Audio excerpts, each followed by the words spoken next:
Most people still today think that all entertainment to do with movies, drama, is therefore nothing more than their entertainment. It never ever was that case. Of course, television can't perform such miracles as this, yet. But perhaps there's no harm wishing that it could.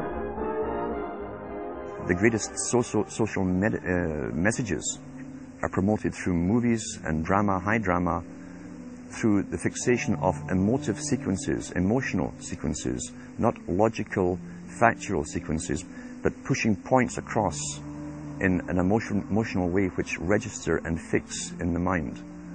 So emotional content is very, very important, rather than going through an actual discussion or an argument using logic and facts. There's no debate. And when you're being downloaded through fiction, your guard is down, the censor part of your brain is not in action. It isn't saying, yes, I agree with this, I disagree with that, as you would in a debate or a lecture.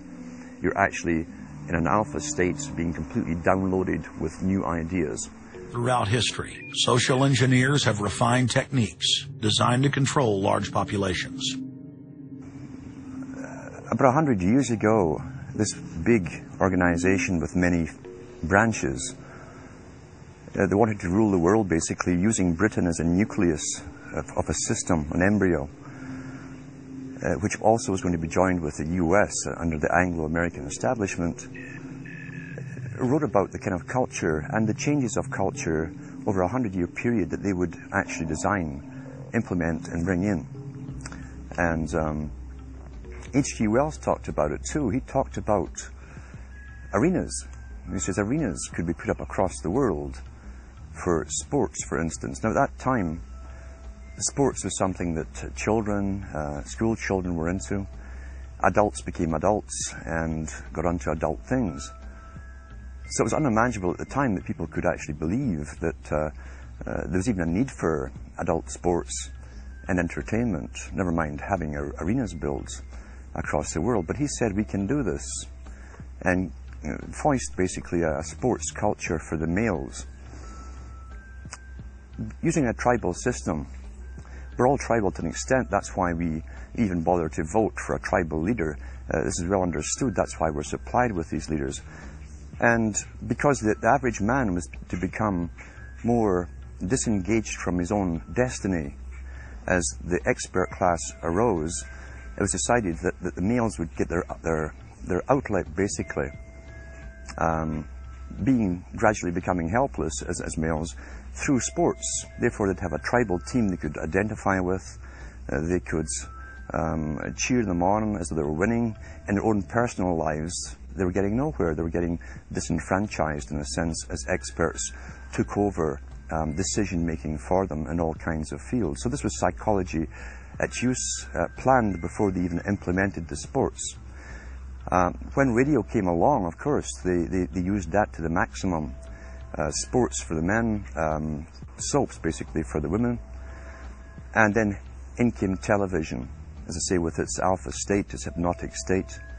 And sure enough, around the 1960s, really, 50s and 60s, it took off. It really, really took off. And men became glued on Saturday nights to the sports shows. A culture industry, which is called by its own the culture industry. The Soviet Union had a department called the culture industry. Their actors and directors were called the cultural leaders, because they would, like a computer, people are like computers, all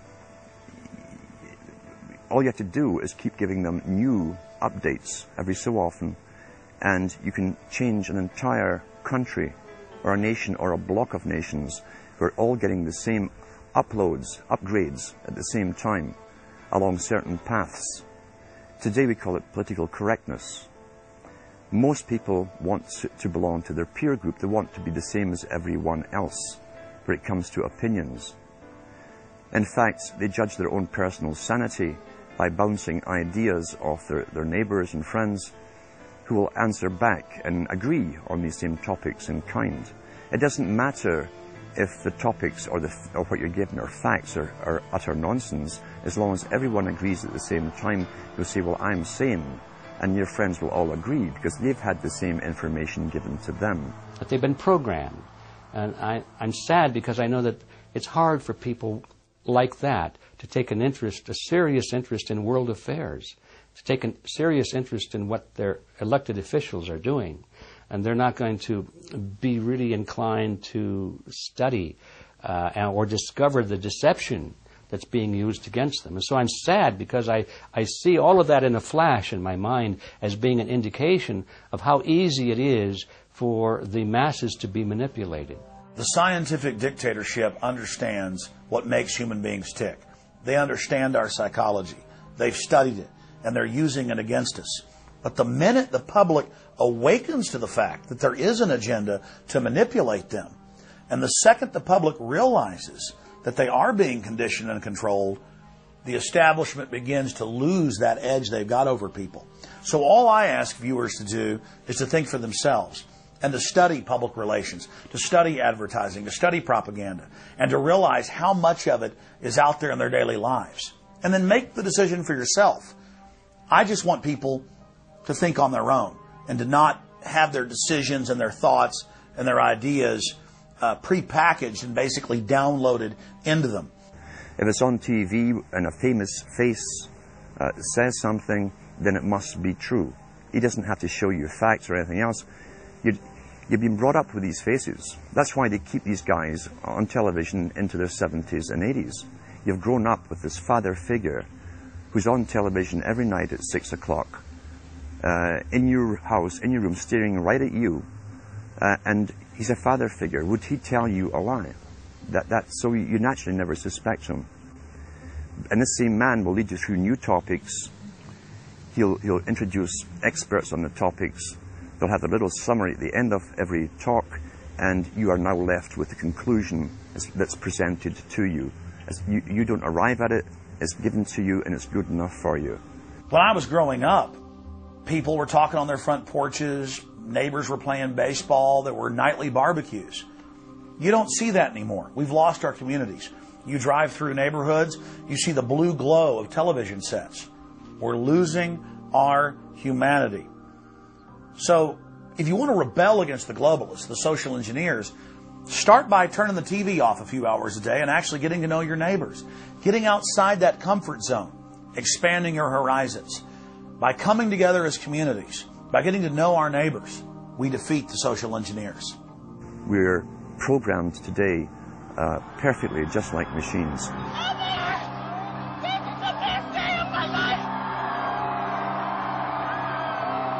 We tie this in with the Brzezinski. Brzezinski said in 2 Ages. Now this guy was way up with the NSA. He's a master geopolitician.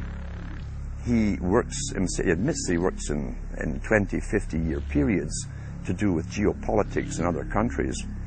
But he said himself, the public will shortly be unable to think or reason for themselves. He was meaning by the form of information that was given to them, the type, the formulas that were in use then in the 1970s. He says, eventually they'll be unable to think or reason for themselves. And eventually, he said, they will expect the media to do all their thinking and reasoning for them. Well, that's happened today. That's why people today can't think outside of the programming from television. Zbigniew Brzezinski, Obama's main foreign policy advisor, talks about how a cult of personality can be artificially manufactured to influence the masses. In the first months of my administration, to pull our economy... Oh, goodness. Sorry about that, guys.